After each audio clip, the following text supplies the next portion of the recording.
ایران اور عمان نے آبنۂ ہرمز میں بحری جہازوں کی آمد و رفت کے حوالے سے بین الاقوامی قوانین کی پاسداری کرنے کے عزم کا اعادہ کیا ہے۔ ایرانی وزیر خارجہ عباس اراغچی اور ان کے عمانی ہم منصب بدر بن حمد کے درمیان ٹیلی فون پر رابطہ ہوا۔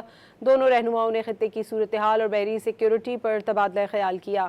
عمانی میڈیا کے مطابق دونوں وزرائے خارجہ نے آبنۂ ہرمز سے تجارتی جہازوں کی محفوظ اور آزادانہ نقل و حرکت کے لیے بین الاقوامی قوانین کے اصولوں پر کاربند رہنے کے عزم کو دہرایا ہے۔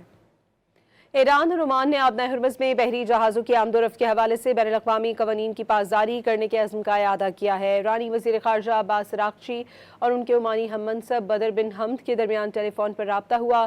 دونوں رہنماؤں نے خطے کی صورتحال اور بحری سیکیورٹی پر تبادلہ خیال کیا۔ عمانی میڈیا کے مطابق دونوں وزرائے خارجہ نے آبنۂ ہرمز سے تجارتی جہازوں کی محفوظ اور آزادانہ نقل و حرکت کے لیے بین الاقوامی قوانین کے اصولوں پر کاربند رہنے کے عزم کو دہرایا ہے۔ ایران اور عمان نے آبنۂ ہرمز میں بحری جہازوں کی آمد و رفت کے حوالے سے بین الاقوامی قوانین کی پاسداری کرنے کے عزم کا اعادہ کیا ہے۔ ایرانی وزیر خارجہ عباس اراغچی اور ان کے عمانی ہم منصب بدر بن حمد کے درمیان ٹیلی فون پر رابطہ ہوا۔ دونوں رہنماؤں نے خطے کی صورتحال اور بحری سیکیورٹی پر تبادلہ خیال کیا۔ عمانی میڈیا کے مطابق دونوں وزرائے خارجہ نے آبنۂ ہرمز سے تجارتی جہازوں کی محفوظ اور آزادانہ نقل و حرکت کے لیے بین الاقوامی قوانین کے اصولوں پر کاربند رہنے کے عزم کو دہرایا ہے۔